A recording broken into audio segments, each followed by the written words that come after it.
Yeah, my name's Nick Hurd. I'm from the Three Parishes Big Local. I'm the chairman of the partnership. Sorry, where's Three Parishes? I'm going to tell you that. You go from here up to the M6, up to the M54, straight up the M54 until you can't get any further, and you go to the A5, past Shrewsbury. You carry on just before you go to the border, over the border into Wales. It's the last three parishes there. Okay, so it's the parishes of Gabowen, Weston Ryn and St Martin's, with three separate villages, approximately 3,000 people in each, so 10,000 overall. And the And it's actually called the Three Parishes? Oh, we've called it the Three Oh, Parishes. you've called No, it. it's not called the Three Parishes. We had to find a name for it. They are three separate parishes. Yeah, That's a good name. yeah. Well, it isn't really, but you know, it's always subtitled with the parish name, but we make it work. So, Right, I'm also from the Three Parishes and a partner on the partnership and have an interest in youth work as well in the area. she's my carer. Shut up. So, did I get your name? Name? Sorry? Your name? Sue.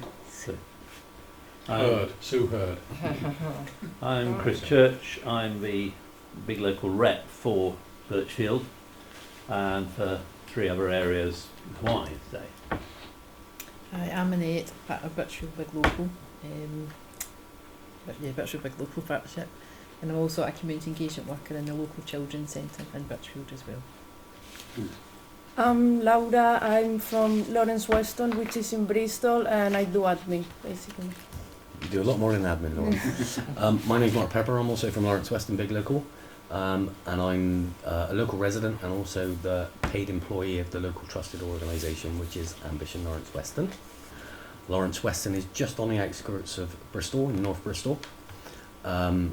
There's about 7,100 residents in Lawrence Weston, with about 3,200 properties. Of those 3,200 properties, about 1,000 are really poor quality walk-up flats. Yeah, so that's me. I'm Jay. I'm one of those residents in Lawrence Weston, Bristol, and I'm the IT expert. I help out Ambition Lawrence Weston, and also I help produce the local newsletter. I'm Baljit Singh Gatora. I'm the Vice Chair for Birchfield Big Local, and I'm one of the residents who lives across the road. Lived here about 35 odd years in the area, and I work for a local housing association managing about 20,000 properties, so I thought this would be a good area. I'm Andrew Simons and I'm the Community Development Worker for Birchfield Big Local. I'm Dorette Hanson, local resident, newsletter editor, and I was vice chair at one time. I joined the partnership because I wanted to see how I can help make a change in the area. I'm Rhonda Lee. I'm a resident and a member of the partnership. I was the chair previously. I have an interest in the health sector. My background is I work as a holistic physician, and for Birchfield Big Local I do a low-cost community clinic.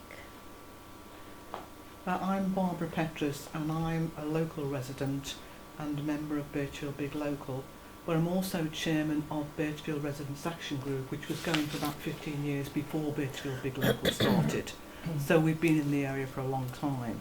I'm also chair of the local community allotment, which takes part in the Britain in Bloom, your neighbourhood. So. I'm Paula. I'm from Three Parishes Big Local. I'm communications community project officer, newly appointed. So I'm still learning. I'm Glenn, Three Parish Big Local. I'm a partner. Resident St Martin's, Vice Chair, Parish Council, and along with Paula, we're learning to be media reps for our Three Parish Big Local. Hi, I'm Dulhan Pedro, and then I've been a resident of Birchfield Big Local area for about 3 years. Before that I was in Wales and so many other places in the world, I would say. Been a banker for about 15 years, and then decided to study up to PhD. So just do a bit of voluntary work with the projects we have here, and then run my own business, and then that's it. Very early on, the strategy was very much about promoting what we're about. That's why we insist on the livery on the first responders car. One of the projects we got involved in was the car share scheme, which you mentioned. I saw a bit on there. It took ages to get it, but we got signs all the way around the 3 villages, all the roads going out of the 3 villages, because it's basically dormitory settlements, extolling the virtues of car share, but it had the big local logo on it. Right. So, we had done so much work on that, haven't we? And also, you saw the calendars on the tables. Yeah, the calendars. Every house in the 3 parishes received a calendar with lots of inserts and the plan last November. So you really promoted yourself when you started? Yes. Right. Yeah. I think well, when you're it's ongoing. I think when you're 3 separate areas, your promotion's different. If you're in one estate or one area surround, just one area, but we've got, a couple of miles of fields between each of our three areas. You can't get from one to the other on a bus, so it's quite difficult to get everyone together. With regards to the demographics of the area, is it a mainly older population, or is it mixed, or what? No, it's very mixed. It's very mixed. Everybody thought when we did the initial analysis it was going to be an ageing population. It wasn't. It's about the same average across England anyway. There's been a bit in the newspapers recently about the concern of the ageing population, but I don't think it is. So it's very much a dormitory area. You talk about the bus to the employment estate. Well, we've got just the other side of Wrexham, which is 12 miles away, the biggest industrial estate in Western Europe, apparently. But there's no bus service there. Not from our area. No. You have to get at least 2 buses to get there. So obviously everybody's driving, which is silly. That's why. But everything you get involved in, you insist it has your logo on it. Yes. Oh yeah. Yes. Right. Yeah. People get a bit snotty. Well, the old one or two's got a bit snotty about it. It's one of the one thing we stipulate, isn't it? When we give out, even just £200 or £300, somewhere you've got to display. Got to show the logo. Okay. But whenever that happens, it always goes into the. We put an article or a press release, and Paul is getting into that now, into the local papers. And into the local papers? Local yes, papers yeah, and the the press, village magazines as well. We've got 3 separate village magazines in the backside, but that's, Can I ask how? I mean, sounds like there was fairly good cultural life in each village. Surprising. Yeah. Everybody said there's nothing going on in Alton. There's loads going on. But how did the 3 come? How did the idea of working with the other 2? Right, that's an interesting question. Yeah, that's an interesting question because the original application for the big local was put in by the county council, and they made it parallel with the way the council's run now. It has local joint committees, and our 3 parishes form one of the local joint committees.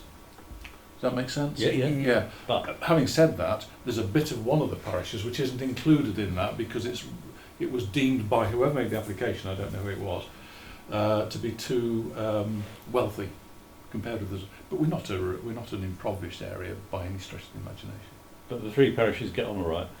Well, we're getting on better. Comment on the LJC just the other day from one of the councillors who isn't a partner, because we've got a couple of councillors who are partners. He said the 3 parishes are communicating much better together since the 3PBL's been going, because it does identify. Because we don't identify with each other. I mentioned Wrexham, but our main focus and market town is Oswestry, which is 6 or 7 miles from St Martin, 3 miles from Gabbo and 3 miles from Western Ren.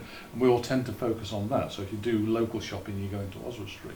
They don't go to each other much, except St Martin's does have a bigger store in there.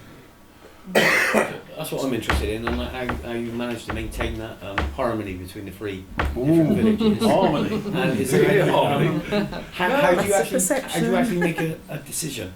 If you've got equal amount of members from each area? The partners... we haven't got equal amount. Not necessarily equal, and it's not necessarily necessarily specified that there should be equal numbers of partners. We've got about, I think, 12 or 13 partners, correct me if I'm wrong, but thereabouts.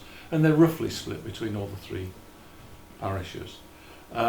We did have one stipulation that as we sit in our partnership meetings, that we're not representing our particular village, but we're representing and working on behalf of the whole three parishes together. And that works probably 60-70% of the time. Radstock and Westfield is a bit like three parishes, and it's not one neighbourhood, it's not one estate, it's 5. Yeah, it's sort of, I guess, 3 villages in Radstock, plus Westfield, which is a same size as those 3 villages, so it's 10,000 population in total. Ex-mining town, but now wealthy, little pockets of poverty and social deprivation, that kind of thing. Well, people who don't talk to each other. And there is a rivalry between Westfield and Radstock too. So, and Westfield's far wealthier than Radstock. Any questions for Rob? Any thoughts on that? Sure. I couldn't have had a chair in a second. Yeah, everyone grabbed a chair and left.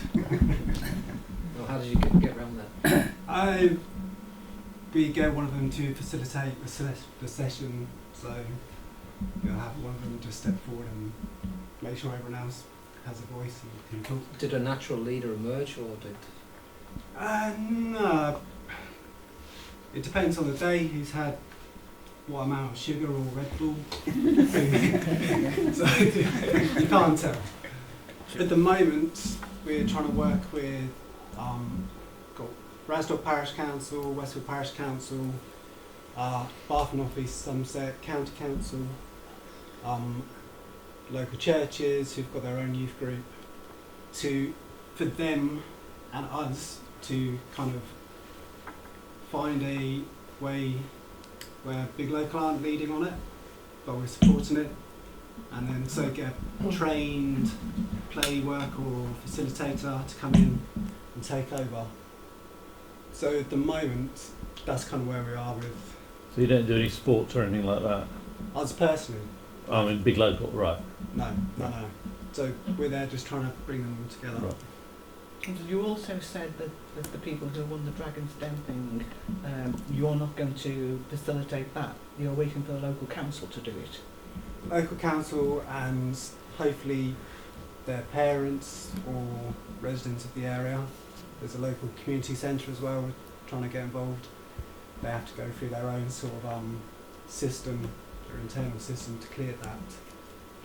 But yeah, Big Local can't really do it because it'd just be me and Sarah. We're part-time workers and we'd have to get all the insurance and all that kind of stuff set up.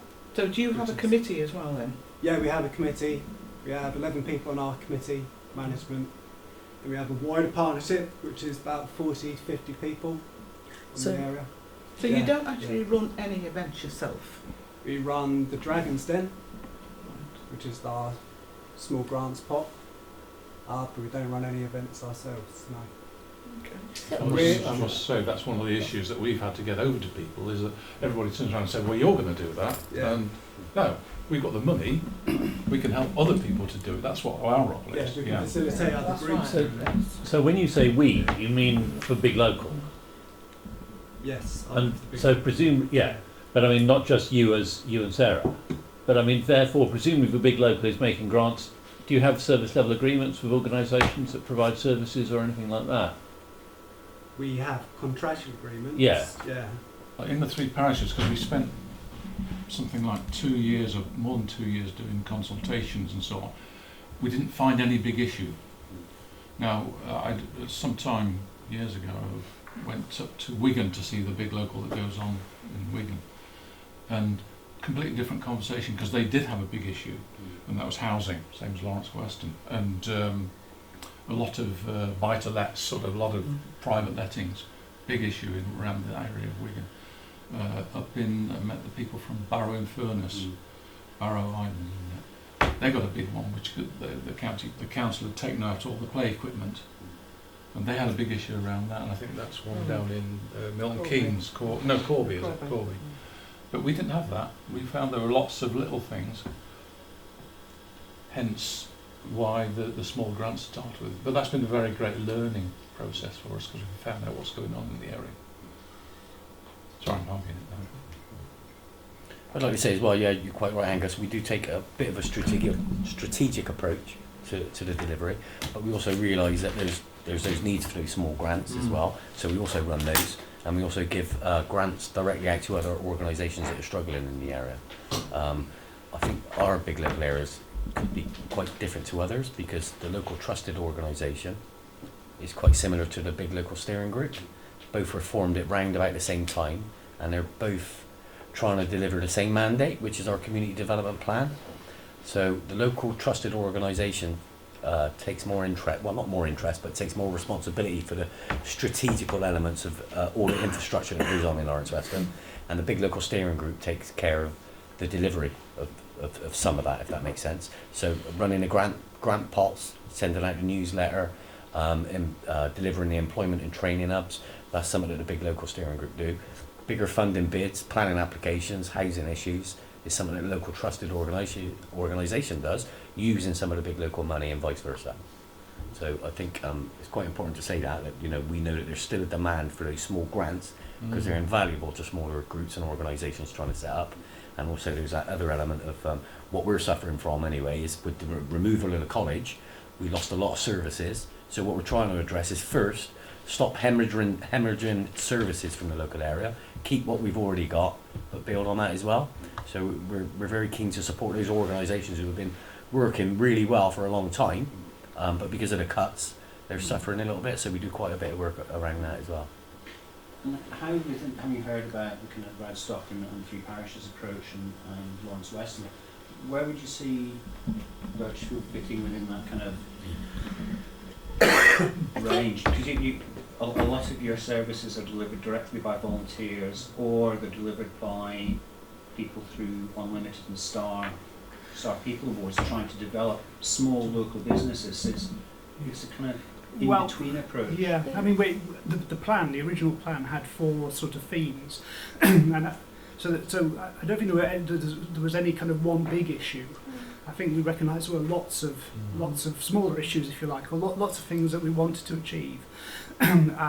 So there's work going on around the environment, there's work going on around the local economy and volunteering and social enterprise, there's work going on around looking at the services delivered locally, particularly, for example, health-related work with families with disabled children. I mean, on the environment front, obviously Barbara and Bragg are a key organisation locally because they're leading on Bloom in Birchfield and also running the Bragg Allotment Project, which works with vulnerable adults. And then the kind of 4th area was around we talked about putting Birchfield on the map and sort of looking at the history and the cultural heritage of the area. And I think initially we kind of funded a number of key projects, didn't we? So for example, Rhonda has an acupuncture clinic that operates within the Birchfield area. And Bragg we funded in terms of Bloom in Birchfield and their work with vulnerable adults. And then there's an organisation at CIC called AFAC that works with families with disabled children. And then obviously the other key area, as you mentioned, is the volunteering, because a lot of our activities are actually delivered by volunteers. And we took a decision early on to appoint a volunteer coordinator. So she has been able to recruit about 40 local volunteers. So we've got, obviously Dolphin here works on Stepping Forward, which is like a job club.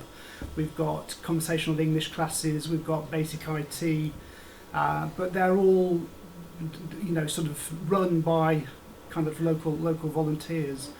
Yeah, but we also then recognise that beyond that, we're not going to be able to deliver much more ourselves, and that we also had to empower the local community, local residents, that would help them in terms of sort of their own sort of personal and also financial, professional outcomes. And the small grant scheme was always there, and it took a little bit of time to actually develop or all the policies and everything that we needed as part of that. So that started this year, and the idea is that all those other elements that we have as part of our plan is help to deliver those, but get the local people actually to deliver it themselves. And that in itself is quite difficult because the area that we're in seems very different from your area. We found out recently that 60% of our population is Muslim, and they have their own organisations and they keep very much to themselves. So penetrating and getting them involved is a lot more difficult because they don't seem to want to get involved.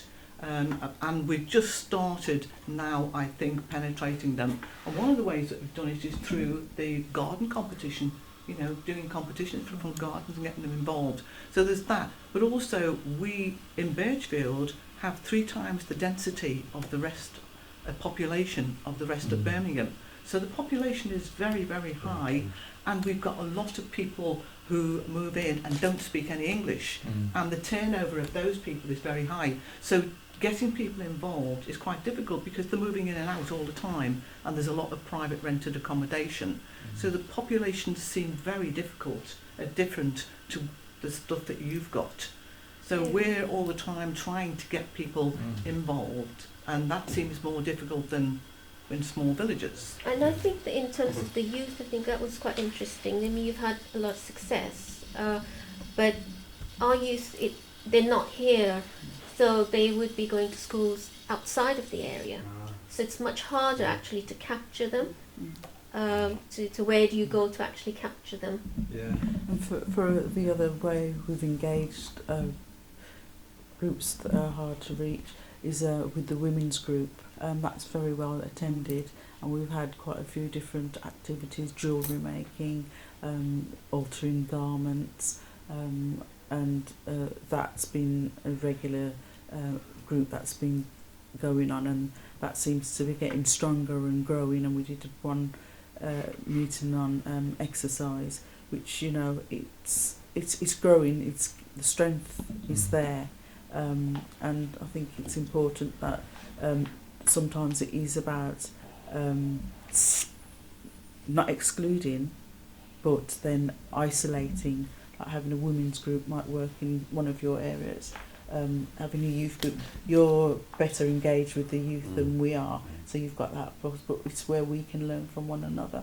I think that's important. Can I ask, because I know you said Birchfield's very different to the other 3 areas, and certainly in terms of ethnic mix, but for example, Lawrence Weston is changing, and there's quite an African community that's arrived, there's a Polish community that's arrived. Not so much African, there are some representation from Africa and Jamaica, but predominantly it's Eastern Europeans. So yeah, the diversity's changed quite a lot over the last few years. In Radstock and Westfield and in 3 parishes, the issue is slightly different, but is 700 housing units in Radstock?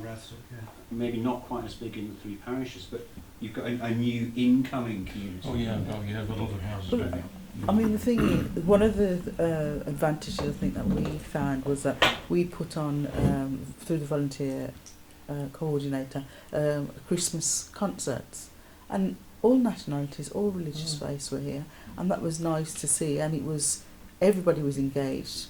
I'm Muslim, but I sing Christmas songs. There was no barriers, so it was finding ways to break down barriers and keep everybody engaged and happy. And it's doing things like that and finding things like that that can help to bridge the gap and to engage people. Yes, I agree on Todd's point, because if you consider the percentage wise, we have a high percentage of Muslims living in this area. I'm not a Muslim, but I have seen more of the Muslims getting involved in voluntary work, and even the activities that we had, they are getting involved. I mean, they are opening up to the society because we are approaching them. Because earlier they were kind of secluded to themselves because nobody was approaching them. So we're just trying to change that, and they are open up. I think there is an interesting point though, isn't there? Because I mean, the big local reps have talked about the fact that you've got 3 very broad types. You've got inner city, of which Birchfield is almost archetypal. Actually, very, very diverse communities. Actually, the communities get on, not much about racism or whatever. Then you've got the edge of the city, which Lawrence Weston is almost archetypal. And then you've got some big locals, which are actually much more rural, which you and people like lot up in Lincolnshire. And they've all got different approaches to diversity and different issues around, quite different issues. But I think you can actually see quite an emerging typology across those three different types of big local, I think. And it's really good that I think this project has managed to capture that so well. Some of those events that we've had, people are very willing to talk about the nice things they haven't got and the nasty things they have got, but they won't talk about the uncomfortable things that they might need. But a couple of issues we've proposed about educational aspirations. And I mentioned this because it was a bit of personal experience from years ago in the area. At one of the LJC meetings, before we were formed as a partnership, and I said that there seemed to be very low educational aspirations, and that happened to be, I didn't know at the time, but it happened to be the head teacher of one of the primary schools, and he was nodding. And I took that as a big sort of clue that something was not right there. When we started talking about this in the steering group days, people were saying, yes, we do need more skills and things to develop people. Then we looked at the statistics for qualifications, and we actually found at the high level, there's quite a lot of high level qualifications, master's degrees and so on. There's a lot missing in the middle scale. A lot of trade and lower level professional qualifications are missing. And that's one of the areas we need to be looking at now. So, but that's been digging down beyond what people say they need and what people say yes, they that's want. right, yes, yeah. I mean, for Because us, it was we've like got health, sorry. For us, we've got health as well, like, in terms of the census, it says people's health is good. And I think that's framed, the question was framed in the census to the person, do you feel your health is good, average or bad or something? Yeah. But then if you go to the, like we've started working closely with the doctor's surgery to see what the real statistics are, and there's a huge obesity problem, diabetes, type 2 diabetes. Yeah. So again, there's another question is, do we know what people need more than what they'll say they need? So then that's another question to throw out there as well. But it's like the fair share that we've got, isn't it? You know, the kind of, with the loan sharks and payday loans, there's a need to have help, but they're not going to go to it. They want to admit that they've got financial problems. That's one of the problems we're having, is trying to make the Fair Shares Credit Union work, is that people need to do it very surreptitiously. You'll find people actually come from one parish to go to the Fair Shares service point in another parish. Because they don't want to be seen to be needing help. Or actually go down to Shrewsbury to get in. We know that there's a need and a want for more employment and small economic growth. The way we've recently gone about that was perhaps not the right approach. So what we were open to do is form a separate delivery vehicle to start up a ventures company or a facilities company, so we can work with independent traders in the area and support them in applying for other contracts, which on their own they wouldn't be able to, because they wouldn't have a track record, they wouldn't have the financial sustainability behind them or financial stability behind them. They wouldn't be able to wait for those big contracts to pay out at the end of the contract, if that makes sense. So what we're open to, we'll support that cohort of people in the hope that they could expand their services and take on young apprentices, and again, keeping a circular economy going. So we held an event directed at independent tradesmen, people and persons, and we opened up the youth centre for a couple of days. We didn't get one respondent. Thinking of it, from our own experiences, whenever we're trying to get a plumber and an electrician or a builder, the waiting list for them to come round is absolutely massive. So perhaps we overestimated the need for those independent traders to want to grow and want to take on the responsibility of added. So we know there's a need there around employment growth, but that was a bit of a learning that we thought, oh yeah, well that's a dead cert. You know, people are cram at that, and we got it wrong, terribly wrong. But we're still going to keep that on the back burner, because there's some changes coming from the local authority around the Social Value Act and other things that I won't bore you with, that again, that could make it more attractive in the near future. But it's just an example of us misinterpreting how we get to the solution of the residents' wants and needs. mentioned something I've been aware of for about 3 or 4 years, isn't it? Something like that we've talked about. And completely out of the blue, we found that there's one open or in the process of opening just outside our area for the whole of Oswestry. So that's, you know, many parishes, however, that'd be a population of 20,000, something like that. So I can't remember exactly now, 30,000. And they came to us for some money. Actually, they had loads of other sources of money they could have gone to, but we didn't want to let them down, so we let them have some money, quite a big chunk, a few thousand, to get themselves set up. Is that what you're on about, Glenn? Yeah, we thought they should have a disabled toilet and all sorts That's of right, things. yes, that's right. We proposed buildings development and so on like that, and they came back to us, well, actually, we really need the basic tools, because the reality of it is where they put it, it's on a showground, the agricultural showground, so it's actually got toilets and things fairly close by. So we said, okay, it's up to you. You use that same money and whatever you want to. So we thought they needed this. Yeah. We said, no, we want something else. Yeah. So we just gave them the money, which was for what we thought was going to be their need. We provided it for their want. Yeah. But is that a good Well, example of the flexibility of big?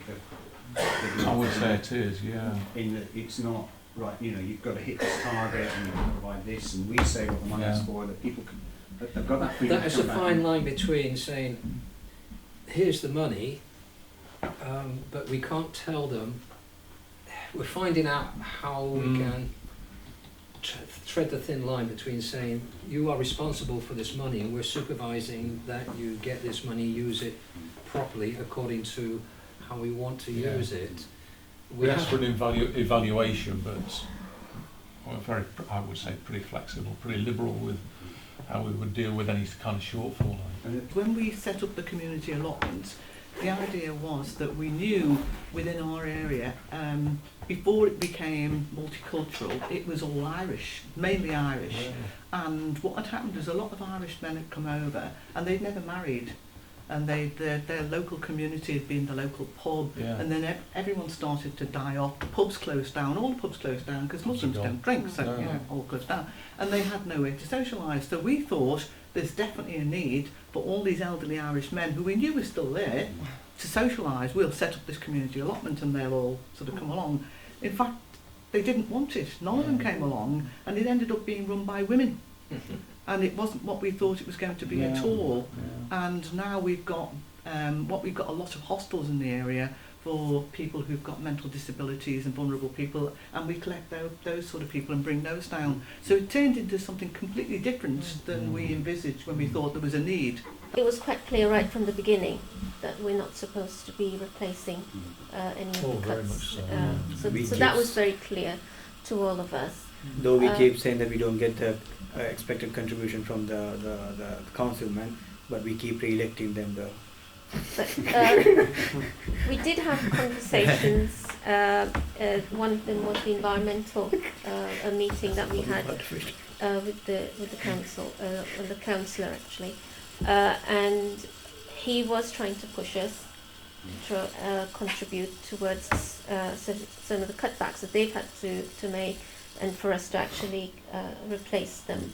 But we resisted that. I don't think we've had that much more pressure because we've been really clear about it. They've not really come back. I think there's that danger with us.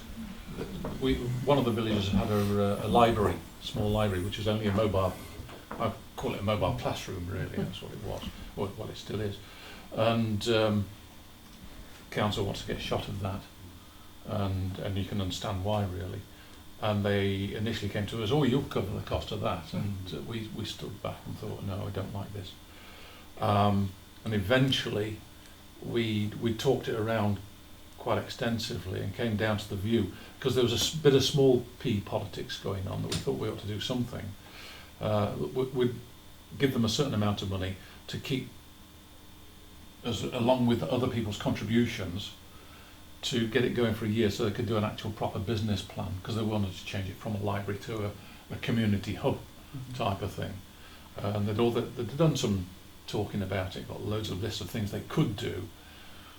But if you look at the history of the library, the use of it was dropping off phenomenally over the last 2 or 3 years. I haven't got the figures with me, but it's very noticeable. So we actually said, well, okay, we'll part fund you for a year on condition you get a proper business plan done. There was an open morning to launch the hub a couple of weeks ago, and all of a sudden it was vibrant, it was full of people. The two housing associations turned up. Severn Trent Water were there, the Shore Start were there, the police were there. All sorts of people came to launch the hub. One of the results of it was more people signed up for the library because they didn't realise it was there than they'd had signed up for years. So it just shows you've got to put on a community event. Our case is very different. There is a lack of services in the area, so we don't have like a little library that's going to be shut down, and the area is actually going to, it's just not going to exist anymore. There are actually almost very few services in the area, and therefore we don't probably get that kind of pressure. At the moment in Birmingham there's about 60 children's centre that serves the whole area. In September next year that's going down to 10. So the idea is that obviously I'd imagine a lot of the workforce won't be there, but the idea is we have to go out into the local community and find venues and services where we can then do probably a watered down version of what we do now. So I think at that point it won't be council run, it will be one lead organisation who will then oversee the whole of Birmingham but subcontract some of the work out. And I think at that point there'll be more pressure on, I think, Birchfield Big Local, because Children's Centre, obviously because of our involvement with yourselves, we know the work that you do. So I think at that point we will see more pressure on ourselves. There is a bigger picture here though, isn't there? Because I mean, when Big Local was being set up, we were actually in the declining the finalising years of the last Labour administration, when there was still significant investment in public services. And Big Local, as you said, Big Local is not here to replace public services. Repeat after me. You know, everyone knew that. Now, 6 years on, you just can't. Well, either we're not going to have any children's services, or we're going to have to put something in. It just isn't viable to hold that line, because you're going to lose the faith of so many local people if they see their services going. And I think that is a real problem for Big Local, especially if we're then talking about where the legacy ends up. And if we can't make these things work financially. Are we feeling direct pressures coming from the local authority to subsidise the services that they did? I'm not suggesting some of it's coming from the local authority, but some of it's coming from the community. From the need. And I would say, as a result of the cuts coming from the local authority and central government, there's been an indirect pressure put on us to keep the services we've got, like I said before. So we are funding things that perhaps 10 years ago we wouldn't have to, because there's a lot more funding for voluntary and community sector organisations, whereas now that's gone to the wayside. We're really conscious of not funding statutory services, what the local authority have got a legal responsibility to provide. But like we were all saying, I think as time goes on, the need and the pressure to fund other things that used to be funded by the local authority is going to get greater. But from our own personal experience, the more worrying thing, I think, is the local authority and other bodies thinking, Lawrence Weston's got £1 million, so they're sorted.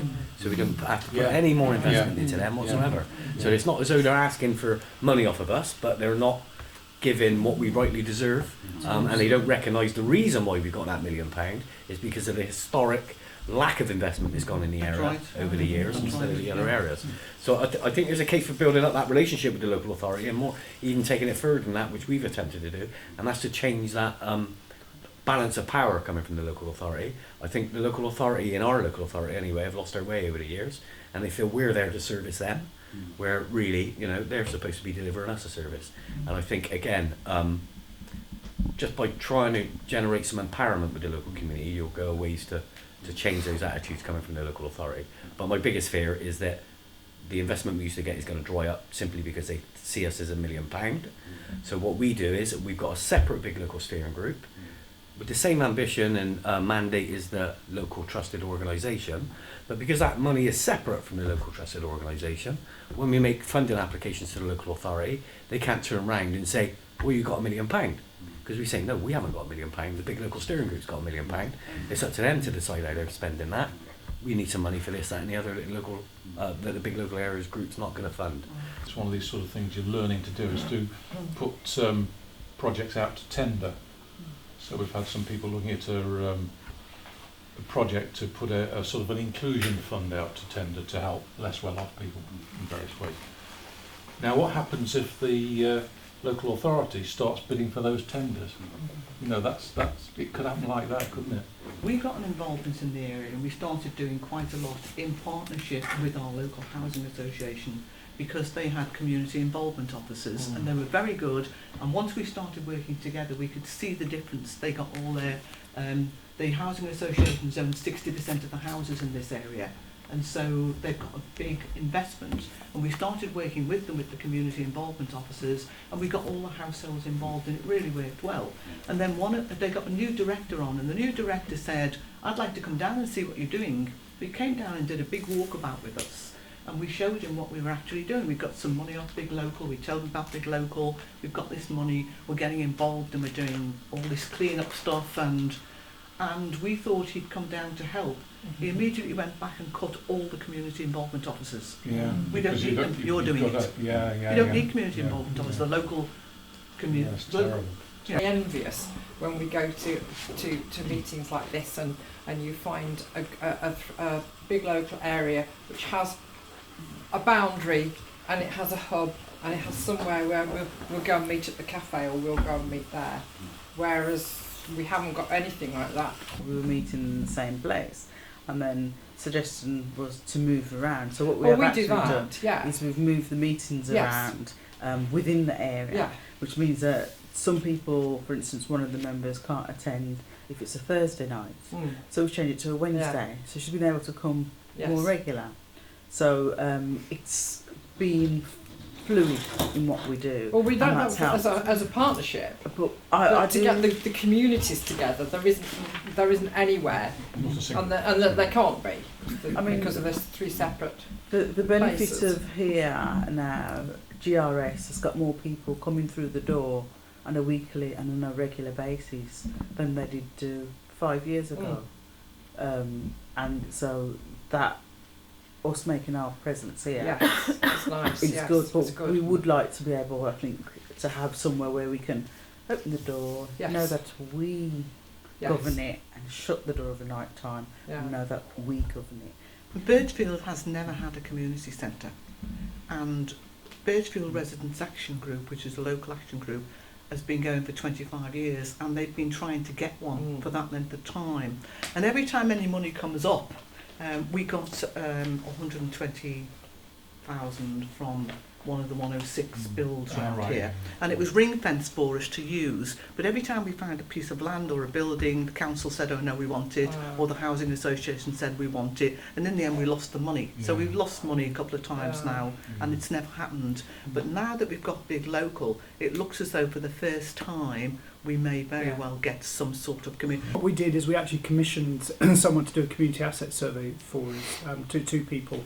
And they reported, I think it was February, March of this year, and they identified about 30 sites, didn't they, either vacant land or buildings that might be potential hubs. And I think the hub has been on the agenda right from the very start, because although we do have a number of faith organisations in the area and we have 4 primary schools, people don't necessarily feel comfortable, don't always feel comfortable, attending events in those places.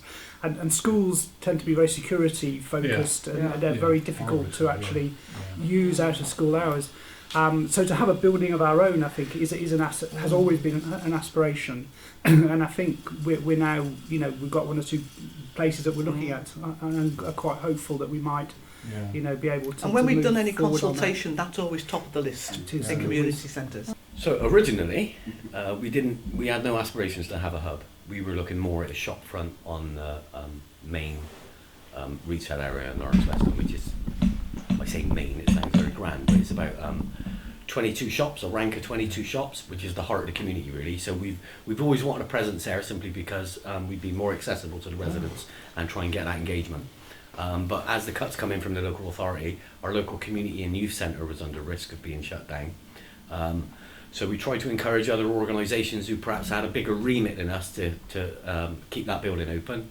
And again, they were all in the same position. They didn't know whether their funding was coming or going. So no one would make that commitment. So it was left up to local residents really to take over the running of that community and youth centre. which is now our employment and training hub, along other things. The big local steering group meets there. The neighbourhood planning group that we facilitate meet there. Ambition Lawrence Weston meet there.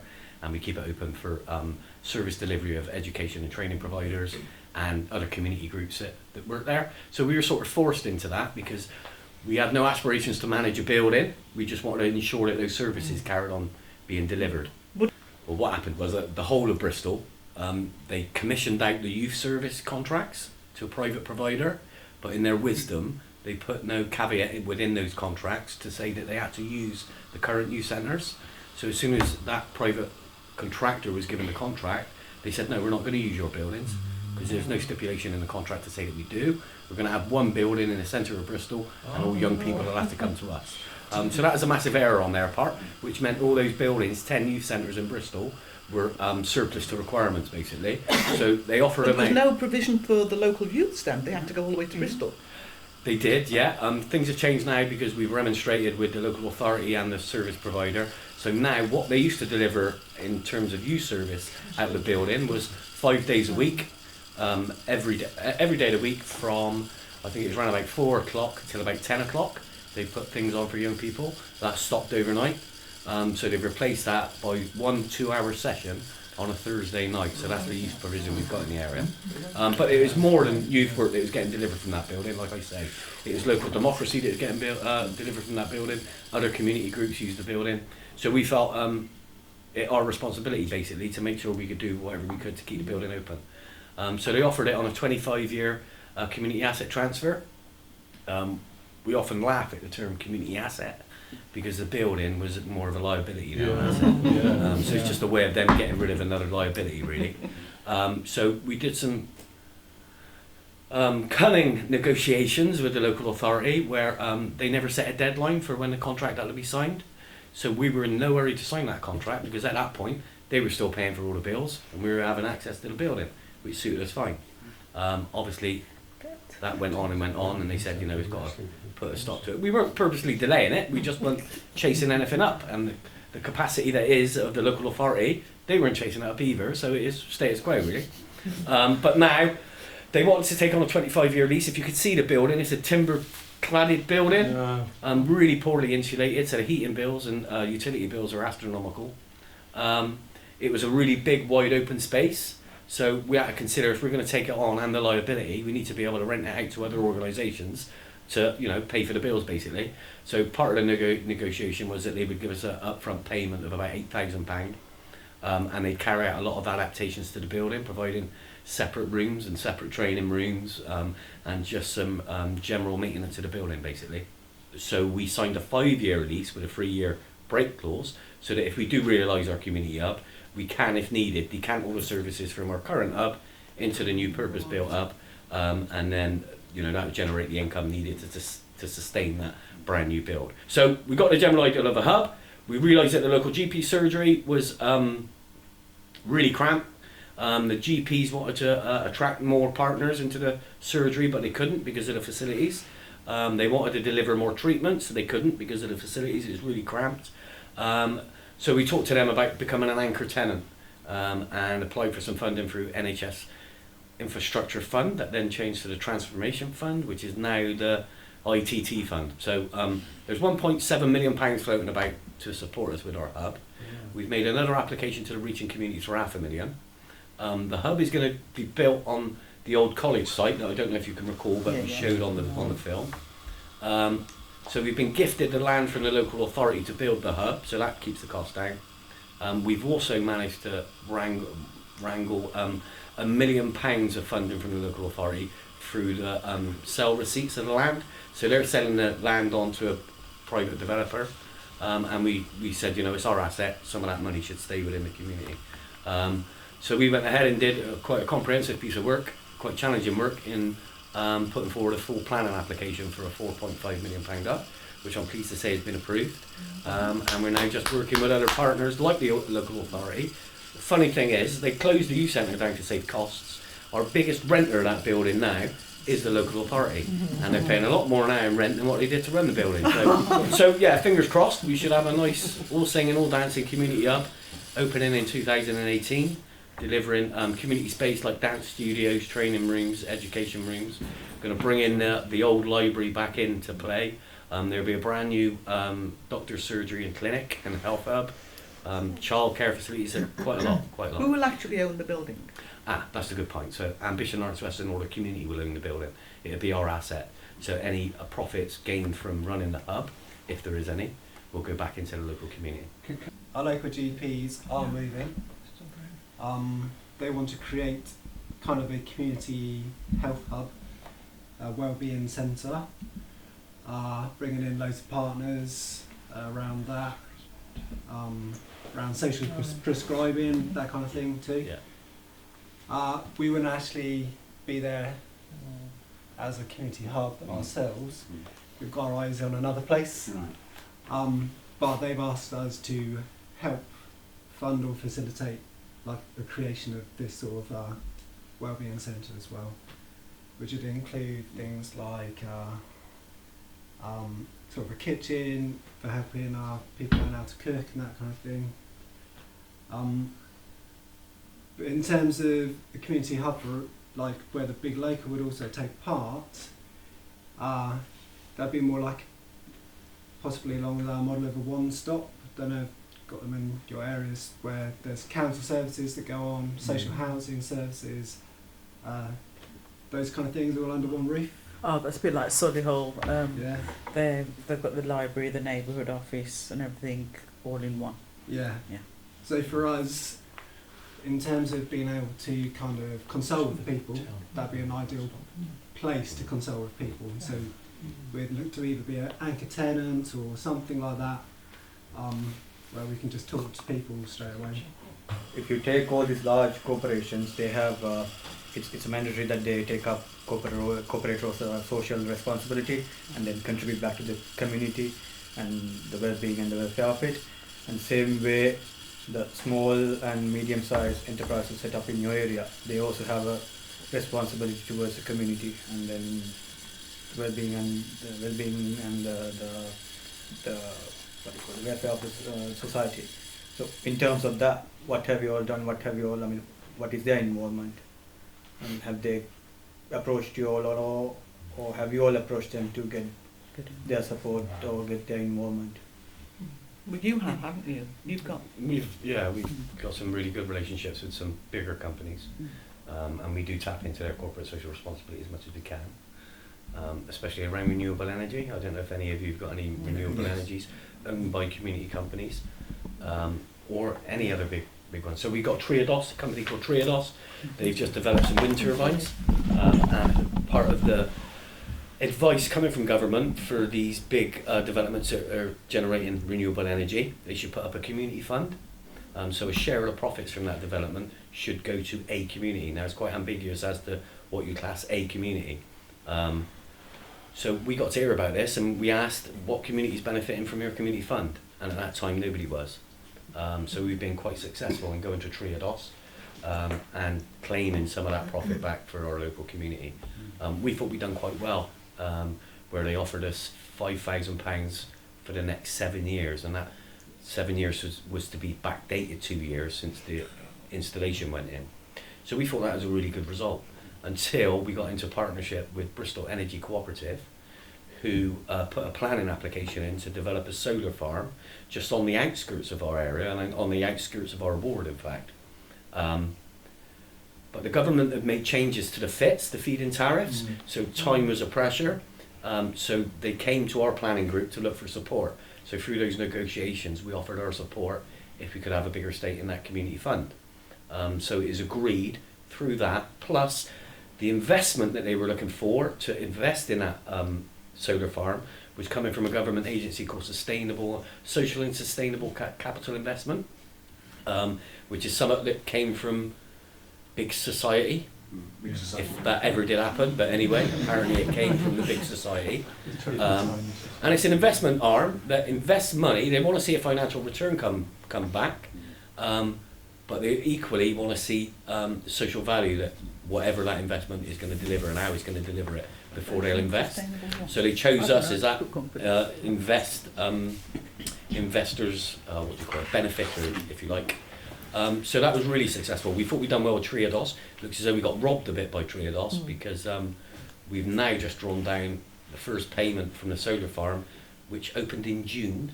So it started providing a profit in June, and we've already got an upfront payment of 155,000. That again, How much? 155 for this year. Thousand, did you say? Yeah.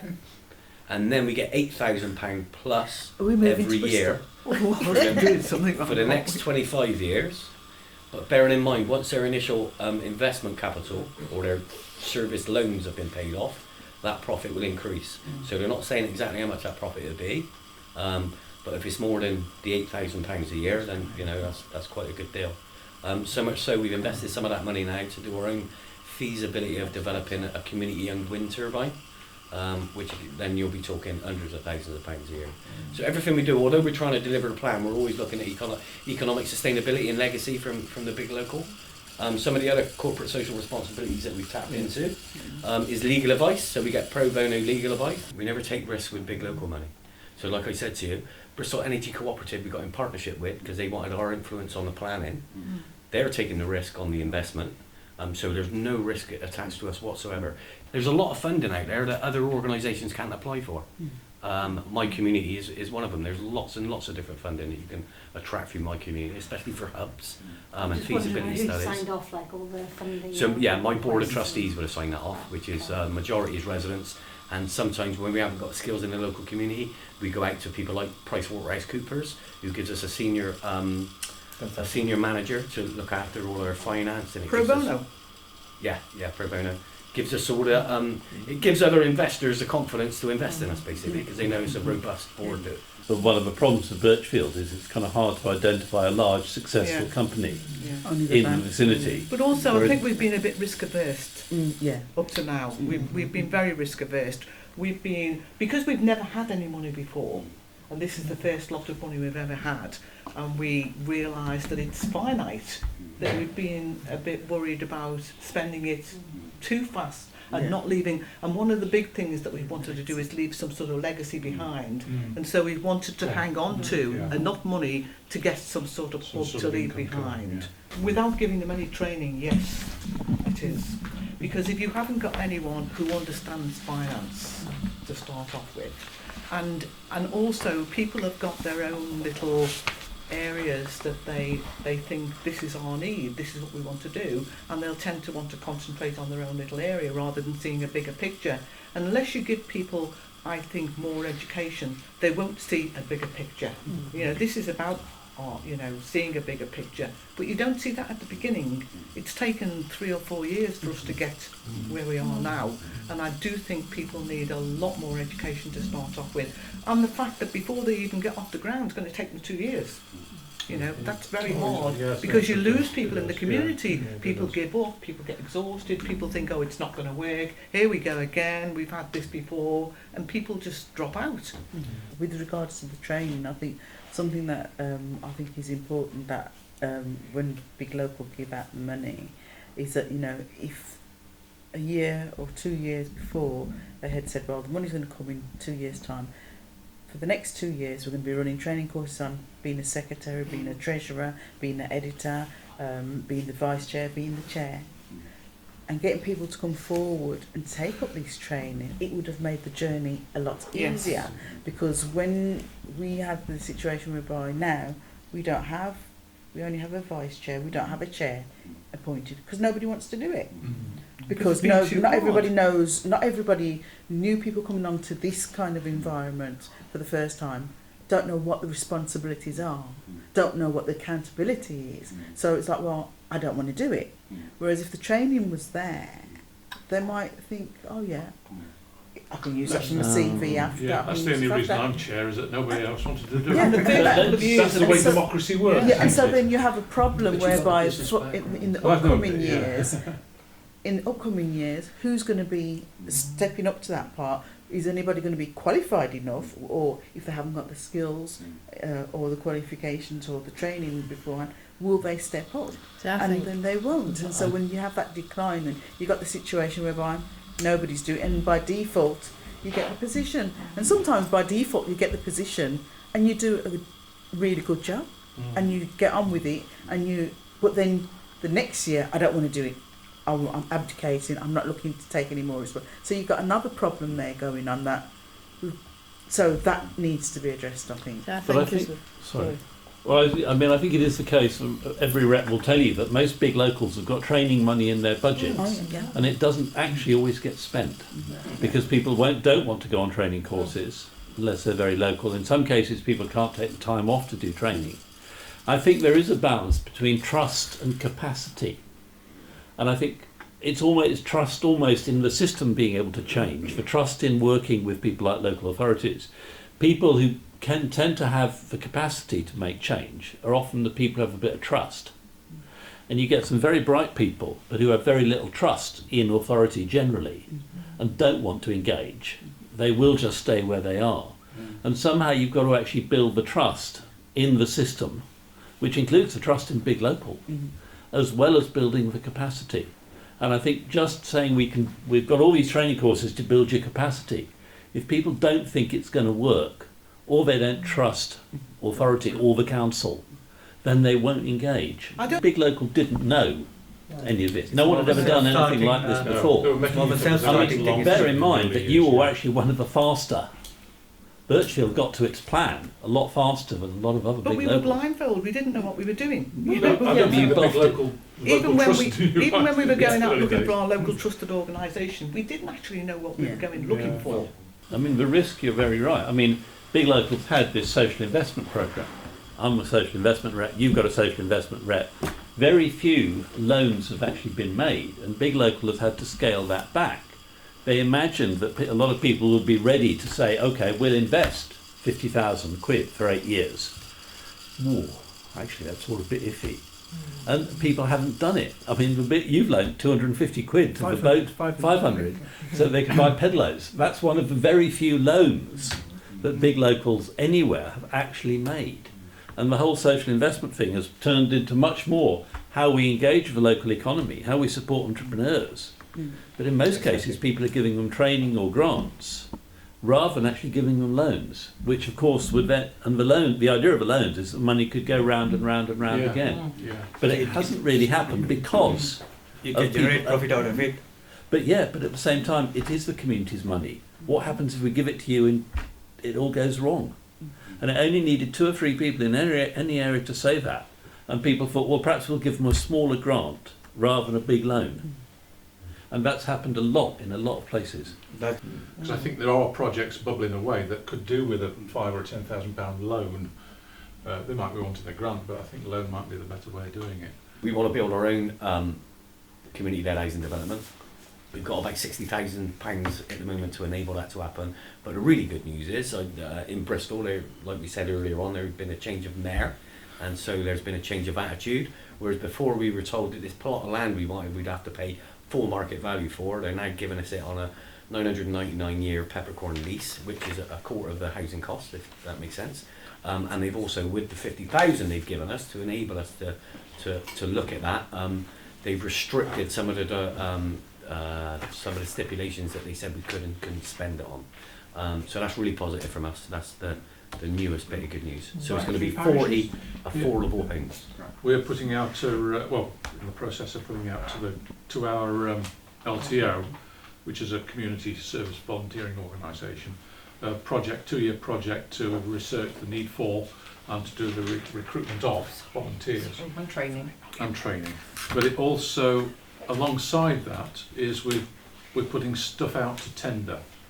And I would like to know if anybody else has had any of that experience. To try, because you can't get the volunteers, but there's stuff we want to do, which needs to be done really at a professional level, like the job club type of thing, that sort of thing. Anybody had any experience of that? We've put out to tender for a couple of things, haven't we? I think the community asset survey and also a fuel poverty initiative we put out to a tender as well. So we can share those documents. I mean, next Monday we'll be actually visiting a building that is a potential hub, which is connected to a local primary school. So if we get it, we'll have already have links with the local primary school. Yeah. So this has been very useful. I hope it's been useful. I'm on a high. Yeah.